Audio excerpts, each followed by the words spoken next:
got so motherfucking design on right now.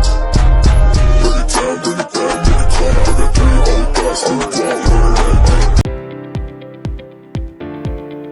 Pertama itu ada konsep dasar manajemen pendidikan.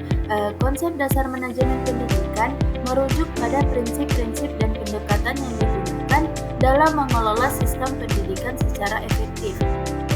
Konsep dasar ini mencakup berbagai aspek yang terkait dengan perencanaan, pengorganisasian, pelaksanaan, dan pengawasan kegiatan dalam konteks pendidikan. Manajemen pendidikan merupakan salah satu cabang ilmu sosial yang pada intinya adalah mempelajari tentang perilaku manusia yang kegiatannya sebagai subjek dan objek. Secara filosofis, perilaku manusia terbentuk oleh interaksi antar manusia, iklim organisasi atau dalam konteks organisasi, dan sistem. Ketiga interaksi tersebut baik secara sendiri-sendiri. Yang kedua itu terdapat 2 fungsi, yaitu fungsi administrasi dan juga fungsi manajemen. Fungsi administrasi itu terdiri dari 5. Yang pertama itu ada perencanaan atau planning, menentukan tujuan, sasaran, dan strategi pendidikan. Yang kedua itu ada pengorganisasian atau organizing, mengatur struktur, tugas, dan wewenang dalam lembaga pendidikan. Ketiga itu ada pengawasan atau controlling, yaitu memantau dan mengevaluasi proses pendidikan. Yang keempat itu ada pengendalian atau directing, mengarahkan dan memotivasi guru, siswa, dan staf. Yang kelima itu ada koordinasi, yaitu mengkoordinasikan kegiatan pendidikan dengan pihak lain. Adapun fungsi manajemen. Fungsi manajemen ini terdiri dari 4. Yang pertama itu ada perencanaan atau planning, menentukan tujuan, sasaran, dan strategi pendidikan. Yang kedua itu ada pengorganisasian atau organizing, mengatur struktur, tugas, dan wewenang dalam lembaga pendidikan. Yang ketiga itu ada pengawasan atau controlling, memantau dan mengevaluasi proses pendidikan. Yang keempat itu ada pengendalian atau directing, mengarahkan dan memotivasi guru, siswa, dan staf. Yang ketiga itu ada ruang lingkup administrasi dan manajemen pendidikan. Ruang lingkup administrasi terdiri dari pendidikan administrasi peserta didik, administrasi guru, administrasi kurikulum, administrasi sarana dan prasarana, dan administrasi supervisi.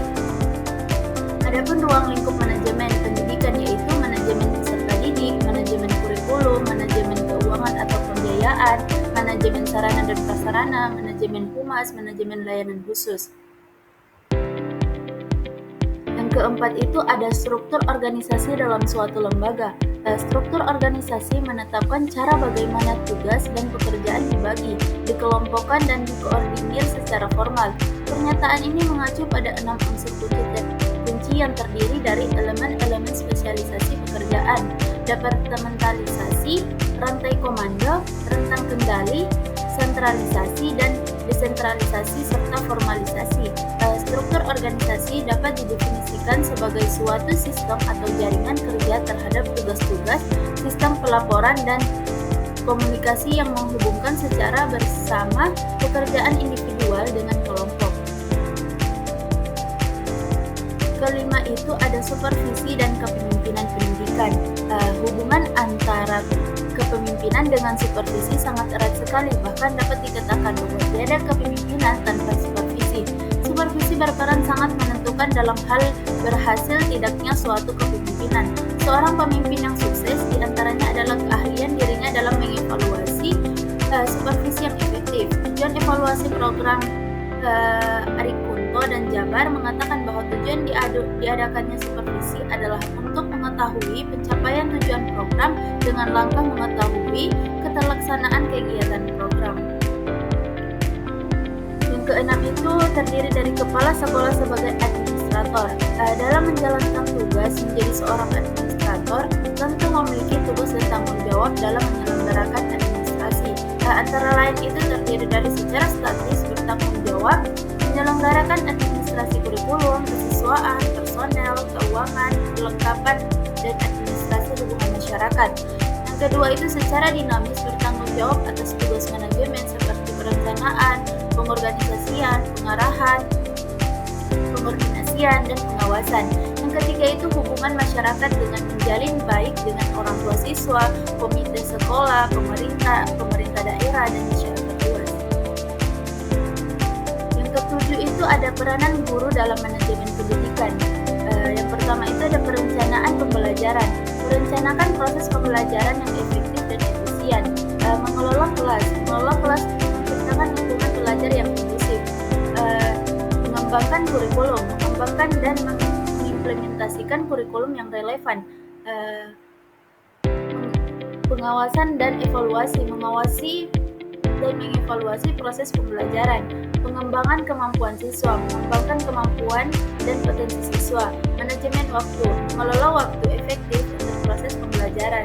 Yang terakhir itu ada manajemen sumber daya, mengelola sumber daya pendidikan seperti buku, teknologi, dan lain sebagainya. Yang kedelapan itu ada manajemen strategi peningkatan mutu pendidikan. Jika sebuah institusi hendak meningkatkan mutu pendidikannya, maka minimal harus melibatkan 5 faktor yang dominan, yaitu kepemimpinan kepala sekolah. Kepala sekolah harus memiliki dan memahami visi kerja secara jelas, mampu dan mau bekerja keras, mempunyai dorongan kerja yang tinggi, tekun dan tabah dalam bekerja, memberikan layanan yang optimal dan disiplin kerja yang kuat. Yang kedua itu guru. Melibatkan guru secara maksimal dengan meningkatkan kompetensi dan profesi kerja guru dalam kegiatan seminar, lokakarya serta pelatihan sehingga hasil dari kegiatan tersebut diterapkan di sekolah. Dan ketiga itu ada siswa. Pendekatan yang harus dilakukan adalah anak sebagai pusat, sehingga kompetensi dan kemampuan siswa dapat digali sehingga sekolah dapat menginventarisir kekuatan yang ada pada siswa. Kurikulum, adanya kurikulum yang konsisten, dinamis, dan terpadu dapat memungkinkan dan memudahkan standar mutu yang diharapkan sehingga goals atau tujuan dapat dicapai secara maksimal. Dan terakhir itu jaringan kerjasama. Jaringan kerjasama tidak hanya terbatas pada lingkungan sekolah dan masyarakat semata, yaitu orang tua dan masyarakat, tetapi dengan organisasi lain seperti perusahaan atau instansi pemerintah sehingga output dari sekolah dapat terserap di dalam dunia kerja. Dan yang terakhir itu ada pengambilan keputusan dan pemecahan masalah. Pengambilan keputusan adalah suatu pendekatan yang sistematis terhadap suatu masalah yang dihadapi. Pendekatan yang sistematis itu menyangkut pengetahuan tentang hakikat masalah yang dihadapi itu, pengumpulan fakta dan data yang relevan dengan masalah yang dihadapi, analisis masalah dengan menggunakan fakta dan data, mencari alternatif pemecahan, menganalisis setiap alternatif sehingga ditemukan alternatif yang paling rasional, dan penilaian dari hasil yang dicapai sebagai akibat dan keputusan yang diambil. Adapun pemecahan masalah yaitu proses berpikir dan tindakan yang dilakukan untuk menemukan solusi atas suatu permasalahan tertentu. Proses ini melibatkan identifikasi masalah, analisis, pencarian alternatif solusi, dan pengambilan keputusan untuk menentukan langkah yang paling efektif. Pemecahan masalah seringkali dianggap sebagai keterampilan penting yang digunakan dalam berbagai bidang seperti pendidikan, bisnis, dan kehidupan sehari-hari karena membantu individu atau kelompok untuk mencapai tujuan yang diinginkan meskipun dihadapkan pada hambatan atau tantangan. Gabung bersama kami di Unismu Makassar dan raih kesuksesanmu. Temukan potensimu di kampus kami, bersama kami wujudkan mimpi Anda. Kuliah di kampus kami mendapatkan pengalaman belajar yang menarik, membangun jaringan profesional yang luas, dan mengembangkan kemampuan serta bakat Anda. Kampus terbaik dengan dosen berpengalaman dan berkualitas. Ayo adik-adik, kami tunggu kalian bergabung di kampus kami di Universitas Muhammadiyah